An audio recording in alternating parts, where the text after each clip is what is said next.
이 난국에 유럽에서 이탈리아가 난데없이 급부상하고 있습니다. 그런데 왜 하필 이탈리아일까요? 2019년 이탈리아에 시진핑 주석이 방문했고, 이탈리아는 북부의 트리에스테 항구, 제노바 항구 이외에도 라베나 항구, 팔레르모 항구를 중국에 제공하기로 하는데요.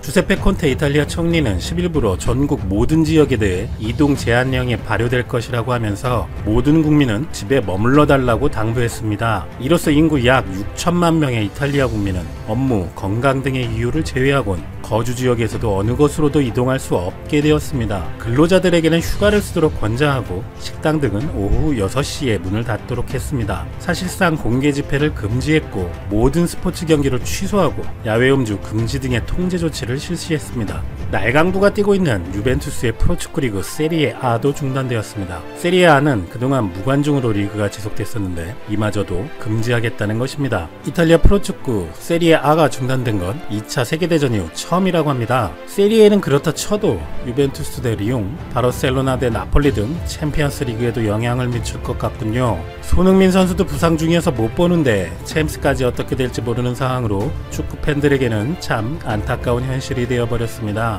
그러면 이탈리아가 유독 이번 사태에 이렇게 큰 영향을 받은 이유는 뭘까요? 먼저 국민 성향을 보면 달콤한 인생의 나라 이탈리아는 한국과 같은 반도국이고 이따금 급하거나 화끈한 성향으로 가끔 유럽의 한국이라는 인상으로 불려지기도 합니다. 미국 펜실베니아주에 있는 이탈리아 이주민 마을 로제토는 심장병 사망자가 유난히 적어서 연구를 한 적이 있는데 30년에 걸친 추적조사 결과 찾아낸 비결은 가족과 이웃이 희로애락을 함께하는 공동체 문화였다고 합니다. 혈연, 지연, 학연과 얽힌 모임이 많고 만날 때마다 볼을 비비는 인사를 나눕니다. 요즘에는 위험한 행동이죠. 여기에 일본에 버금가는 초고령 사회라는 점도 있는데 히트 부족으로 병세가 크게 나빠진 뒤에야 병원을 찾는 낙후한 의료 체계도 악조건입니다. 하지만 진짜 결정적 이유는 연간 300만 명이나 이탈리아를 찾는 중국 관광객일 수도 있습니다.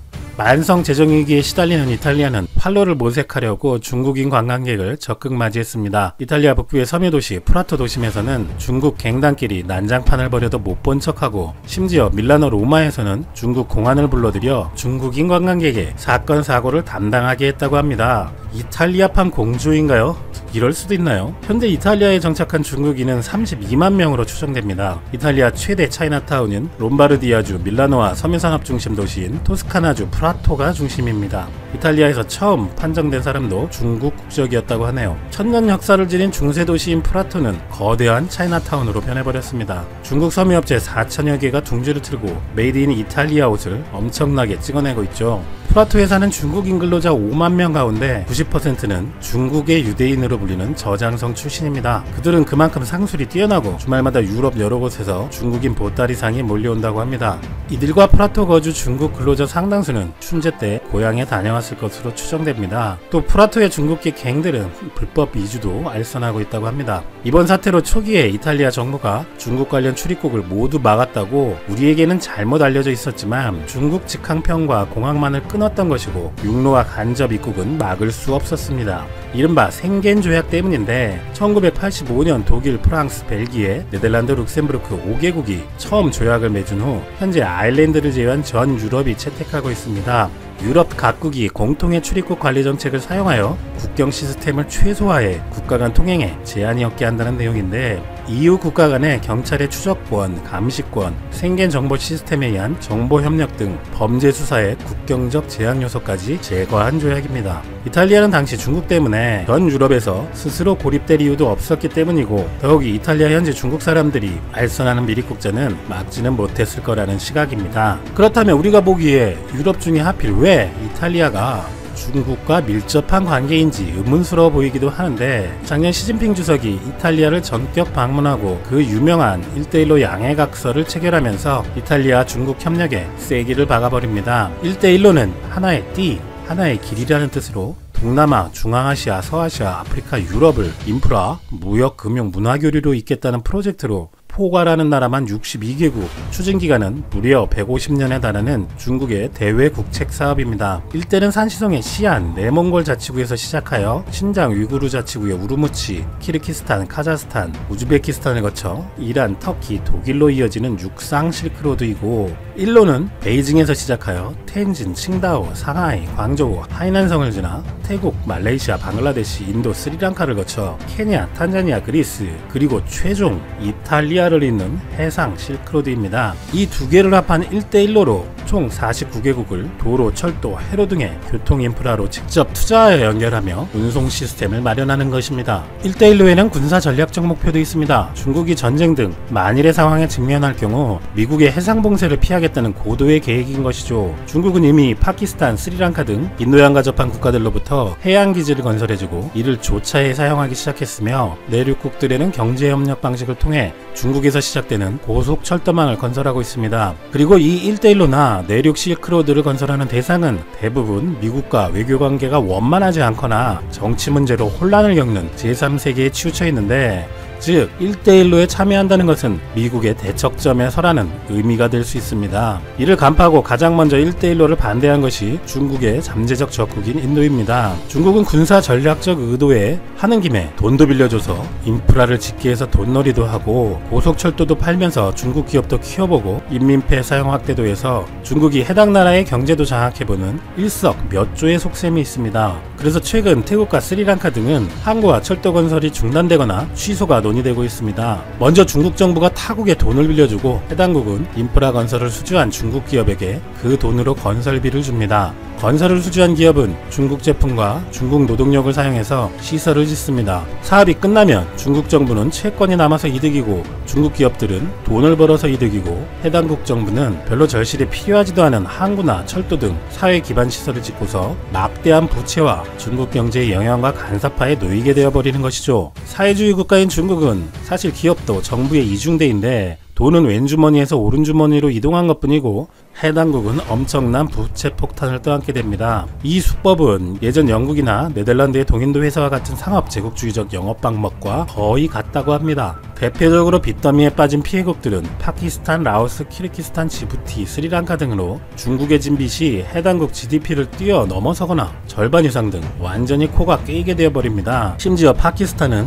이 빚 때문에 IMF 구제금융을 신청할 가능성까지 있다고 하네요. 이렇게 말도 많고 탈도 많은 1대1로의 유럽 최종 목적지인 이탈리아는 자국의 경제난을 해소하기 위해 작년 3월 중국의 1대1로 프로젝트 참여를 위한 MOU를 맺어버립니다. 그동안 아시아, 아프리카 등 개발도상국 주변을 맴돌던 중국이 방향을 선회하여 유럽 선진제국의 심장을 공격한 셈입니다. 그런데 이탈리아는 경제가 어려워서 그렇다 치고 중국에게는 왜 하필 이탈리아일까요? G7 국가 가운데 이탈리아가 경제적으로 가장 취약해서 공략하기 쉬운 상대라고 판단했을 수도 있지만, 이탈리아의 역사적 상징성 때문이라는 시각도 많습니다. 바로 로마 제국입니다. 원래 농경 위주의 작은 도시 국가였던 로마는 지중해 해양 강국이었던 카르타고를 제압하고 패권을 장악했습니다. 로마가 패권을 장악할 수 있었던 것은 두 가지 조건 때문인데, 하나는 길이고 또 하나는 로마에 대한 충성심과 자부심으로 무정한 로마 시민들의 단합된 힘입니다. 육상로드인 1대와 해상로드인 1로를 추진하는 중국에게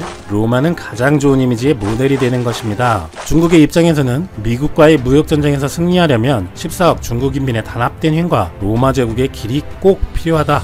그래서 중국이 이탈리아, 즉 로마 제국으로 간 것이라는 것이죠. 더구나 이탈리아는 당초 예상됐던 트리에스테 항구 이외에 추가로 제노바, 팔레르모, 라베나 등 3개 항구를 더 개방해버립니다. 이탈리아와 슬로베니아의 접경 지역의 트리에스테 항은 중국 1대1로의 집중 공략 지역인 중동부 유럽과 지중해를 잇는 전략적 요충지인데, 이곳은 중국 국유 항만기업 자오상지 그룹이, 또 최대 항구인 북서부 제네바항은 중국 거대 국유 기업인 중국 교통건설공사가 참여한다고 전해집니다. 모두 지금 큰 문제가 되는 이탈리아 북부 인근이죠. 그리고 주목할 점은 지금 화웨이도 그렇게 말이 많은데 거의 중국 국유 기업이라는 것이죠. 거기에 이탈리아는 중국의 항구 운영회사 주식을 취득할 수 있게 해서 항구 운영권을 보장한다고 합니다. 이렇게 이탈리아 정부는 중국과의 경제적 협력을 원하고 있지만, 일국에서는 내준 항구들이 장기적으로 상업적 목적을 넘어 군사적 목적으로도 쓰일 수 있다고 우려합니다. 그래서 당시 EU는 이탈리아의 4개 항구 개방 움직임이 트로이 목마가 될 수 있다며 강력히 반대하고 나섰지만, 이탈리아는 중국의 1대1로 프로젝트에 적극 참여하기로 해버립니다. G7 중 처음으로 1대1로 프로젝트에 참여하면서 트리에스테 항이 유럽의 싱가포르 또는 홍콩이 되기를 기대하면서 말이죠. 작년 이탈리아의 FDI,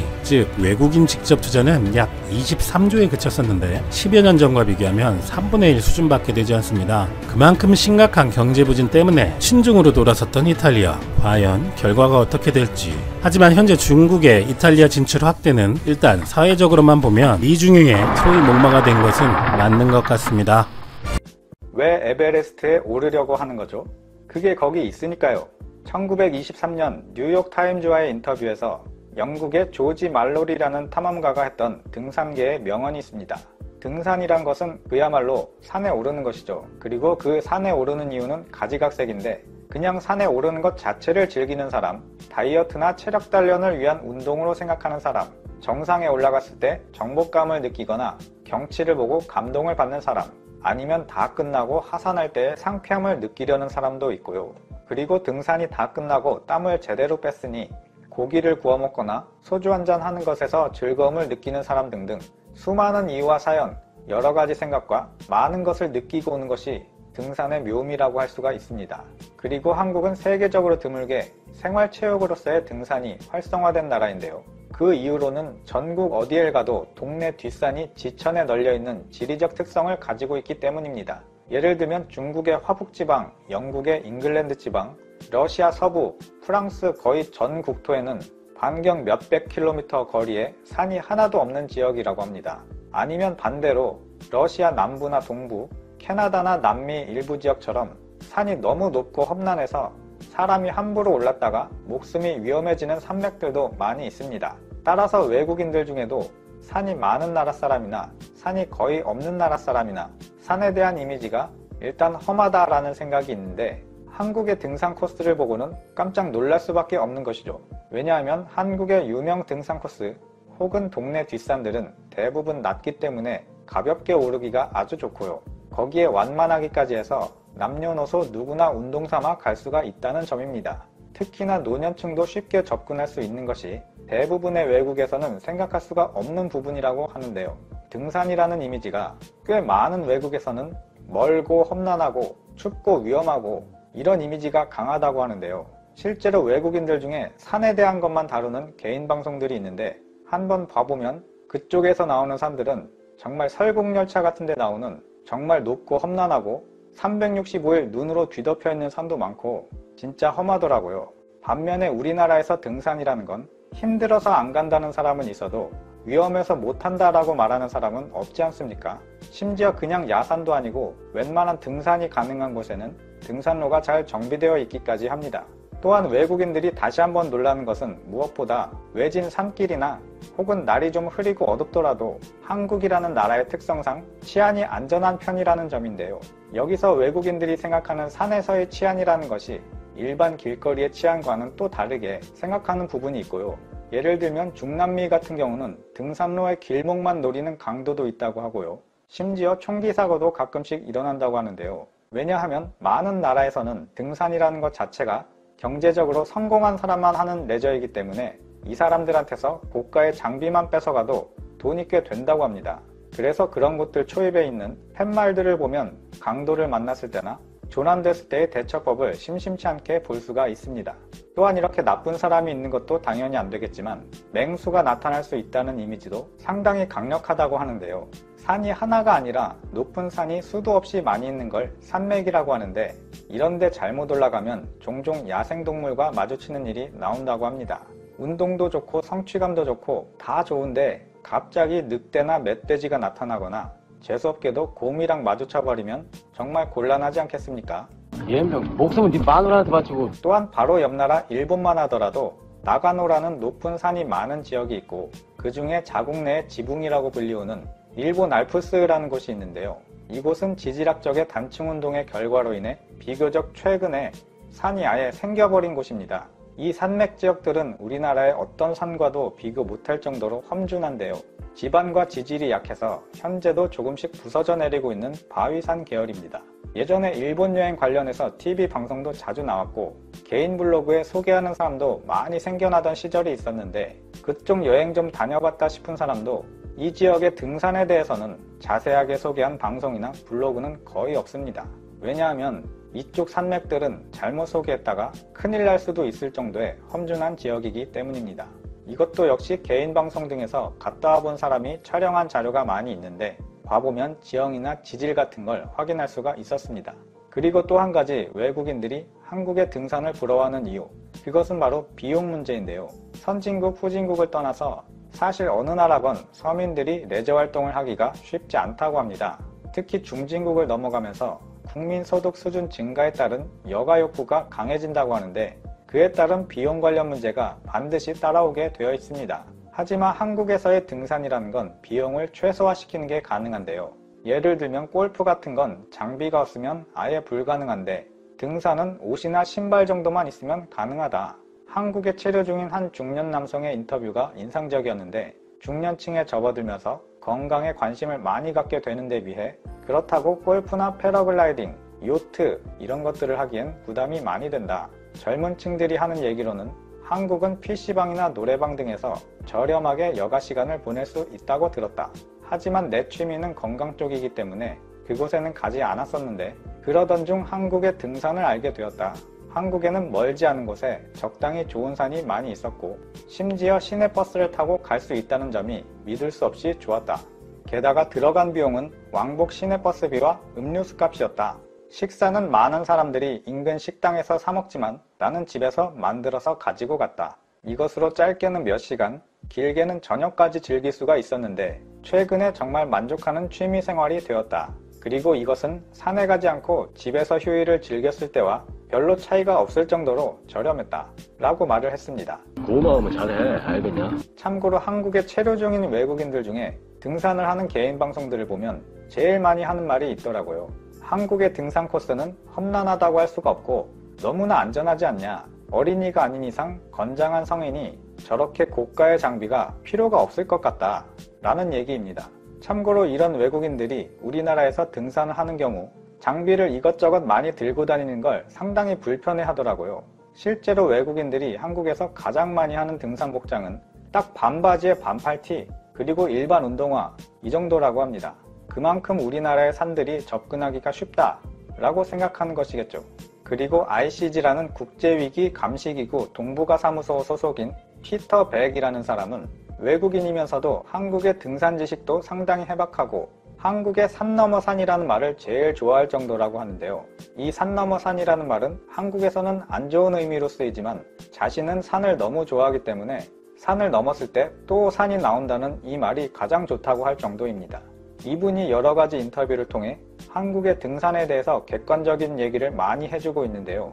한국에는 2000m가 넘는 산이 없기 때문에 대부분 간편한 차림으로 가도 문제가 없다. 가격이 좀 나가는 장비가 필요한 것은 지리산이나 설악산 정도이다. 반면에 일본의 경우는 3000m가 넘는 산이 수없이 많으며 산의 지형도 가파르다. 실제로 산에 반달곰과 불곰이 서식하는 지역도 존재하기 때문에 접근하는 것을 추천할 수가 없다. 그리고 후지산이나 일부 유명한 관광지를 제외한다면 일반적인 등산로에는 편의시설은 물론 휴게시설마저도 없는 곳이 많아서 안전을 생각한다면 지극히 조심해야 한다. 그리고 가장 큰 문제는 이런 위험한 산이 많이 있는데 현실적으로 입산을 통제할 수가 없다는 것이다. 좀 더 높은 곳에 도전하려는 사람들 중에 조난을 당하는 경우도 본 적이 있다 라고 말했습니다. 이건 너무한 거 아니냐고? 반면에 한국에서의 등산이란 달리기, 자전거, 수영, 등산까지 가장 좋은 유산소 운동 4가지 중에 하나라고 말했고요. 등산으로 다이어트를 하고자 하는 사람이면 험하지 않으면서 등산로가 잘 정비되어 있는 산부터 도전하라고 말했습니다. 그러면서 추천하는 산 4가지를 뽑아줬는데 서울의 북한산, 부산의 금정산, 광주의 무등산, 대구의 팔공산이었습니다. 하지만 모두 해발 800m에서 1200m 사이 정도이기 때문에 그렇게 낮지도 그렇게 높지도 않다. 다만 평소에 운동을 전혀 하지 않는 사람한테는 완주하기 어려울 것이다 라고 말합니다. 또한 가장 큰 문화 충격을 받은 것으로는 집에서 음식을 가져와서 휴식 중에 먹는 것은 흔히 있는 일이지만 사람들이 가져온 음식의 양이 엄청났다. 도시락이나 김밥, 샌드위치, 소세지에 산장에서는 고기를 구워 먹는 사람도 있었는데 사람들 사이에서는 먹기 위해 산에 온다 라는 말이 점점 이해가 되고 있다 라고 말했는데요. 자신은 정상에 올라가서 먹는 초코바를 가장 맛있는 음식으로 생각했었는데 최근에는 주변 사람들이 먹는 것을 보고 자신에게도 이것이 정상에서의 최고의 음식이 되어버렸다 라고 했는데요. 그것은 바로 오이였습니다. 땀을 흘린 다음에 먹는 오이가 그렇게 맛있다고 하네요. 그리고 마지막으로 여담인데 피크닉이라는 용어가 있는데 어렸을 때 소풍 가는 걸 피크닉 간다 라고 말하기도 했는데요. 그런데 어원을 찾아보면 원래는 이게 등산 용어라고 합니다.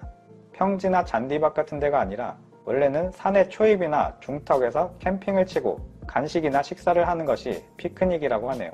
그리고 트레킹이라는 용어도 많이 쓰는데 어원을 찾아가 보면 보통 산에서 1박 이상을 하고 계속해서 산행을 하는 빡센 등산을 트레킹이라고 부른다 합니다.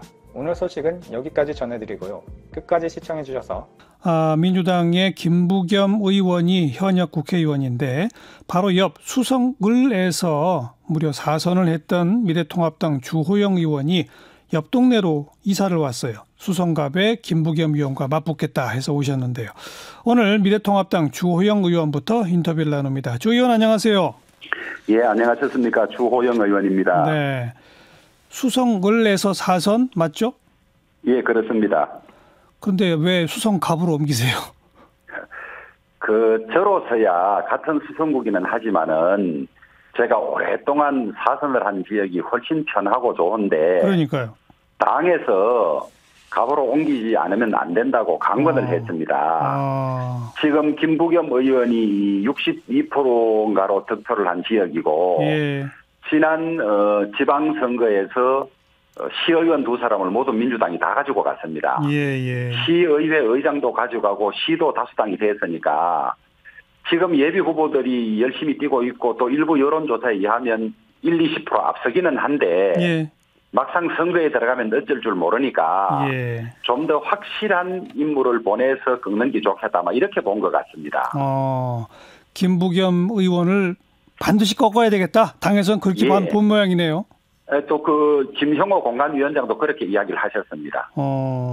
왜 그렇게 김부겸 의원을 꺾어야 됩니까?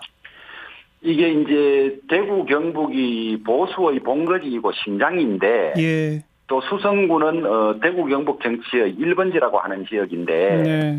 여기에 민주당의 문재인 대통령의 내가 강요를 했고 또 문재인 정권의 정책을 같이 하는 사람을 두는 것은 우리 당으로서는 아주 매우 자존심 상하는 일이고, 예. 받아들이기 어려운 일이죠. 예.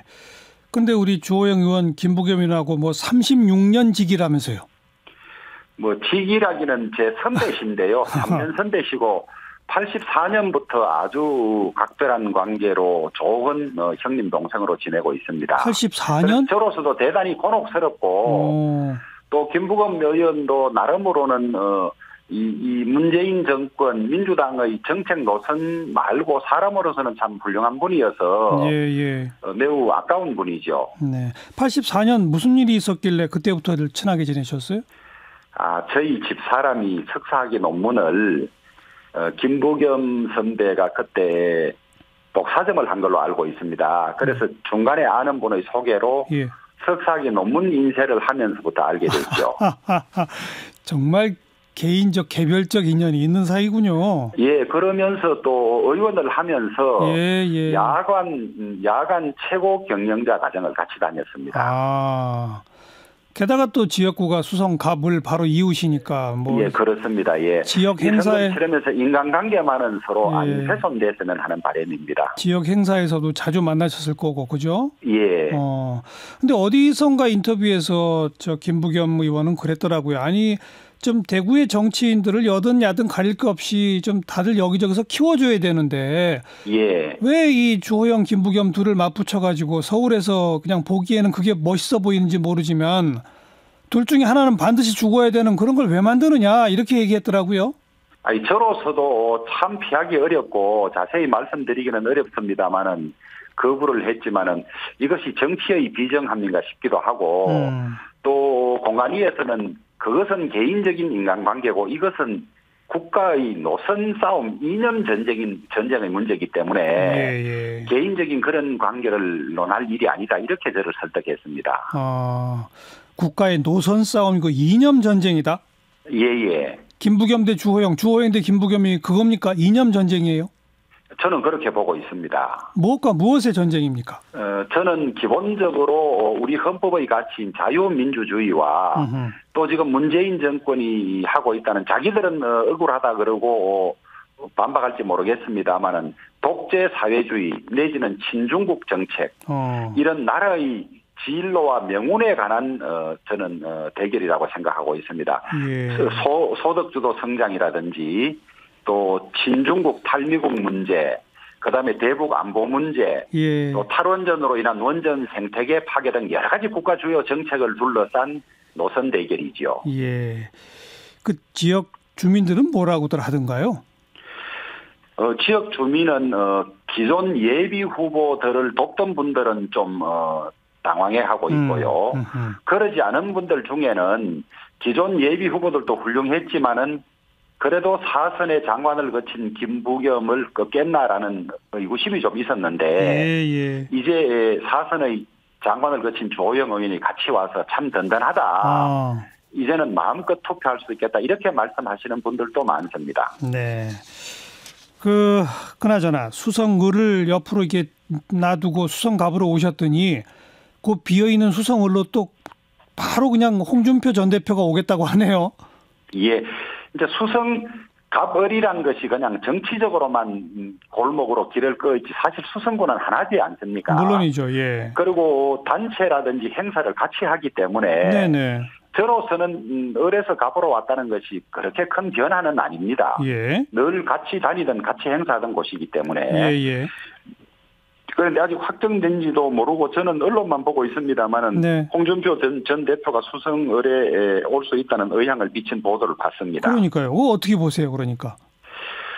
저로서는 참으로 곤혹스럽죠. 예. 수성을에 오면 이제 무소속으로 나오시겠다는 건데 예. 홍 전 대표 개인으로 봤을 때는 아니 무소속 출마는 국민이면 누구나 할 수 있는 것 아니냐. 그리고 이번 공천 과정에서 내가 얼마나 그 수모를 겪었느냐. 예. 이렇게 주장하실 수도 있고 또 당의 입장에서는 당 대표를 2번까지 하신 분이 예. 당의 결정에 불복하고 무소속으로 나오는 것이 맞느냐 이런 비판이 있을 수 있어서 네네. 저로서는 무슨 의견을 내기가 참 어려운 입장입니다. 바로 원래 자기 지역구였던 그 수성을에 홍준표 전 대표가 무소속으로 나와서 아마도 이제 뭐 3파구도 4파구도 이렇게 만들어질 텐데 그런 게 수성갑 선거에는 어떤 영향을 미칠까요? 영향이 있을 수가 있죠. 예를 들면 저희 지역에서도 무소속이 나올 가능성을 배제하기가 어렵고. 예. 또 일단 지금은 이제 민주당 대 미래통합당의 대결 이런 구도에서 표심이 많이 분산될 수 있는 그런 어려움이 있는데 다만 네. 홍준표 전 대표가 언론에서 나는 무소속으로 나오더라도 절대 무소속 연대는 하지 않겠다. 예. 나의 이 불합리한 것을 구제하기 위해서 내가 하는 것이지. 그러지 않고 무소속 연대를 한다면 당의 결정을 전면적으로 거부하는 것이기 때문에 예. 그것은 하지 않겠다고 이야기해서 파장은 그렇게 크지는 않을 것 같습니다. 알겠습니다. 지금 미래통합당의 선대위원장으로 유력하게 김종인 전 민주당 비대위원장이 거론되고 있지 않습니까? 이건 어떻게 보세요? 예? 어떻게 보세요? 저는 그분이 김 위원장이 선대위를 맡아주면 참으로 좋을 것이라고 봅니다. 왜냐하면 네. 그분이 이제 진보 보수 정당을 오가면서 선대위원장을 하신 건 있습니다만은 예.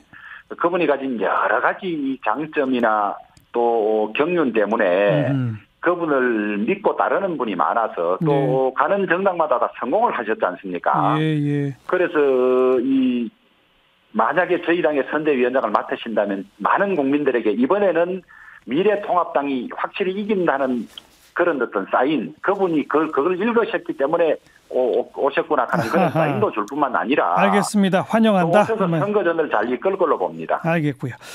지금 민주당도 비례연합정당에 참여하는 것 쪽으로 당원 투표를 지금 하고 있는 중인데 이걸 아주 강하게 비판하셨더라고요. 그렇습니다. 근데 사실은 이거 원조는 미래한국당 만드신 미래통합당 아닙니까? 전혀 경우가 다릅니다. 어떻게 다른가요? 저희들은 연동형 비례대표제 이 선거법안을 4+1에서 패스트 트랙으로 추진할 때 이 법은 헌법에도 반하고 이런 치명적인 결함이 있다고 주장을 했습니다. 네.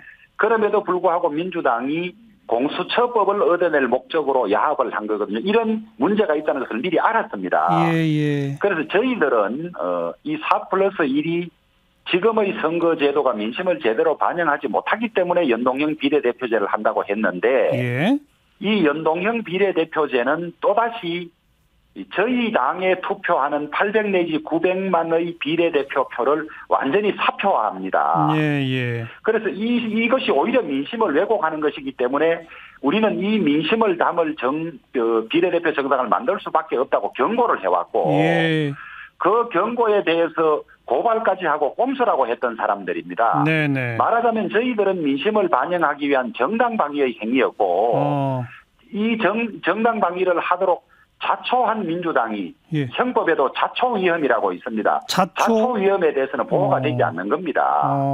그러다가 자기들이 아이고 이거 큰일 났구나 싶으니까 이제 다시 만들어야 하는데 네. 저희들 비판도 듣지 않고 있었고 그다음에 이것을 고발까지 한 마당에 만들 수 없으니까 지금 그 책임을 피하기 위해서 전당원 투표를 하고 밖에 있는 사람들이 무슨 비례연합당을 만드는 것처럼 희석시키기 위해서 이런 꼼수를 쓰고 있죠. 예. 즉 줄여서 말하면 미래한국당은 정당방위고 지금 비례연합당으로 민주당이 하려고 하는 것은 자초위험이다. 자초위험이자 꼼수다. 네, 알겠습니다. 마지막으로 김부겸 의원한테 한마디 하신다면 뭐라고 하실래요? 아이고 김 선배님 이 정치가 무엇이길래 정치는 짧고 인생은 긴데 다만 대한민국의 진로에 관해서 정말 진지하게 논하는 토론하는 그런 선거가 됐으면 하고 인간적인 관계는 끝까지 변하지 않았으면 좋겠습니다. 또 제가 공천 발표 나던 날 또 만나야 되고 그 말씀을 드렸습니다. 예. 알겠습니다. 여기까지.